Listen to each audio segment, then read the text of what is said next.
well, those are sergeant stripes, so that's why we call the ghost Sarge. He's right here. Oh my gosh, look what just came out of my register. So we're sitting at the table, not sitting, we're working at our station in the kitchen, and all the doors open up and they shut on their own. And I looked at Adriana because she's the senior cook here, and I said, okay, I heard that, did you? And they're like, yeah, it happens all the time. And I said, I should have figured out because I could feel it.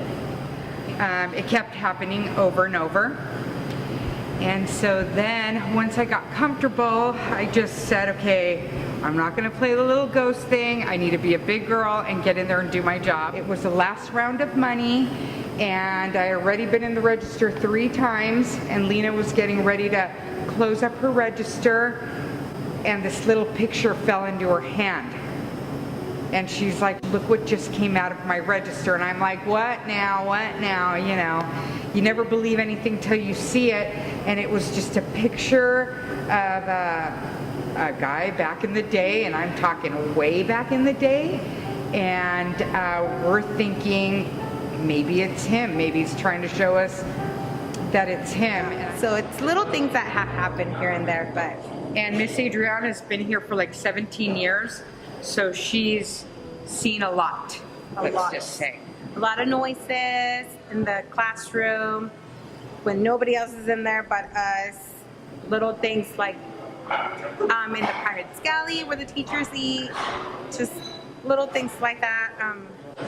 Where else happens, Lena? Well, there was one incident one morning, remember when we were talking, and then I was really loud, and then all of a sudden I heard a male's voice, like and it was just the 2 of us, so we were like, and so I was like to Adriana, are we gonna run?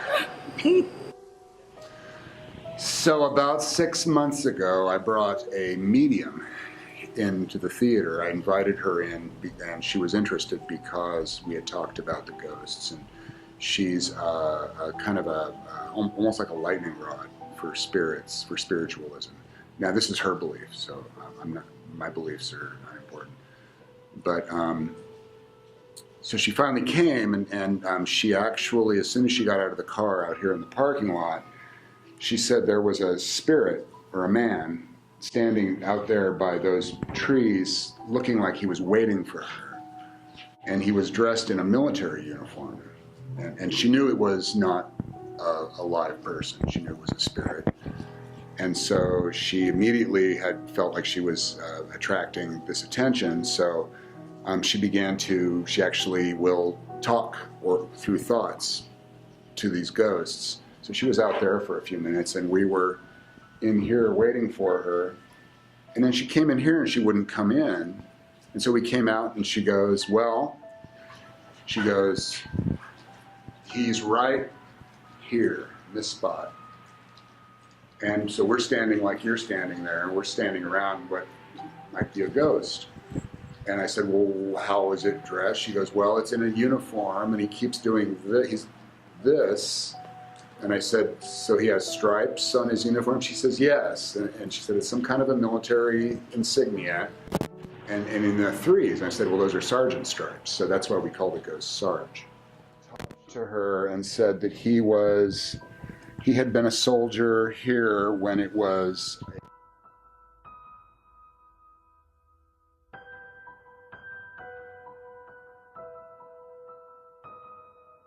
and so he would be an intermediary with the military government and the Chumash tribe. So this is where he ended up. And so we figured it was probably around 1850 this guy was here. He says there's a picture of him on his horse somewhere in some historical annual.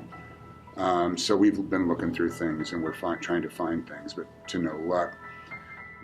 She said Sarge likes to go in the booth when the show is running, because he likes to see how when you push a button something happens.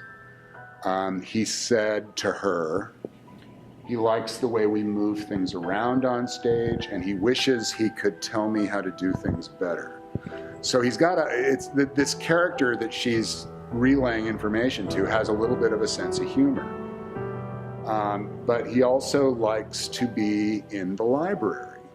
And the reason is he likes to look at the books about military history because he likes to see how war is fought now in other countries. That the United States, because in his time, we'd never fought a war overseas. So he's very interested, and he said he would like us to go into the library and he can show us where everything is. I said, well, it's Sunday, the library's closed. She goes, oh, well, then, oh, that's okay. But this was before she knew that aisle the ghost footage is on is the military history aisle, where we saw the floating orb there.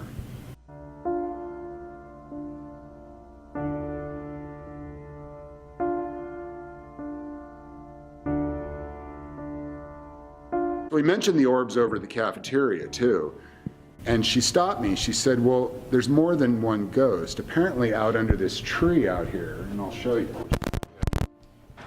Under that tree is what we would think a spirit guide for the Chumash, and it's a woman spirit, and her job is to shepherd all the many ghosts of Chumash that are apparently on this land. And the orbs we saw rolling into the cafeteria, she said, were the ghosts of some of the people who starved to death on this land. And they like the cafeteria because they like seeing that all this food is around. Have you ever felt in danger when you're in here? No, I felt scared once because I was confused. I came in one morning about 5 years ago, and I usually will stop in here first thing in the morning just to check things out. It was about 7:30, so nobody was here and the lights were off.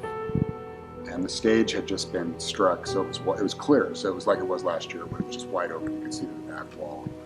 And I'm standing back there, and I could hear something moving around back here. And I thought, well, that's weird. Somebody's in here, but the lights are off. And then I heard the steps go across the stage. And I just got that feeling of goose flesh and chills, and it's like, I don't know what that is, and I don't want to find out. But I've never felt physically afraid. It's been more of encountering something that I don't understand. I come in, I say, "Hey, Sarge."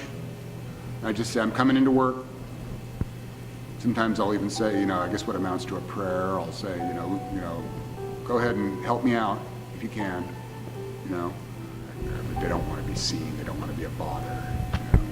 People need to be clear. No, it's got to be this. It's like, well, I'm happy that it be a mystery. I like mystery.